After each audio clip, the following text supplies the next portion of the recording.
Lumago na agad ang damo dito. Nung last kami nagpunta, hindi pa ito ganito.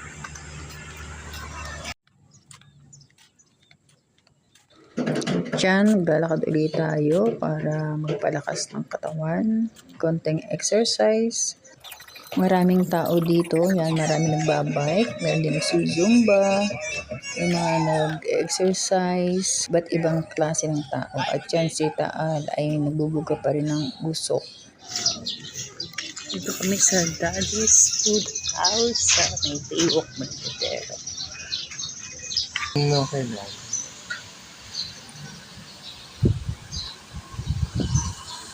Meron silang libreng kapeng barako habang naghihintay ng order. At yan nga ang Lomi Overload na in-order namin. Kasama na rin dyan yung aming breakfast. Order sila ng chicken wings at saka yung